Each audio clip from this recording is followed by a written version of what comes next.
Hallo, ich freue mich, dass du heute wieder bei mir bist. Nun wünsche ich dir ganz viel Spaß mit dem Video. Ja, heute wollte ich es ganz einfach halten. Es sollte schlicht sein, minimalistisch und ja, ich wollte nur wenig Farbe benutzen. Und ich finde, das ist auch ein ideales Projekt auch für Anfänger, die sich mal gerne ausprobieren möchten. Die Leichtstrukturpaste kannst du entweder schon fertig kaufen oder so wie ich ganz einfach selbst anrühren. Die Materialien dafür findest du unten in meinem Link in der Videobeschreibung.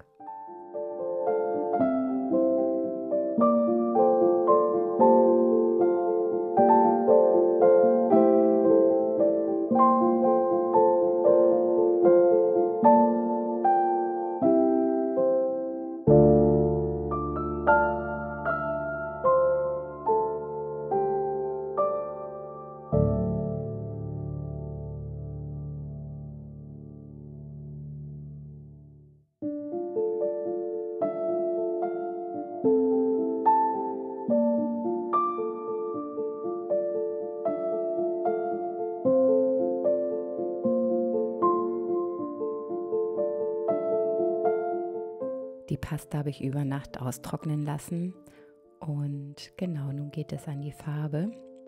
Diese verdünne ich stark mit Wasser, damit ich alles einfach besser verstreichen kann.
Danke, dass du heute zugeschaut hast.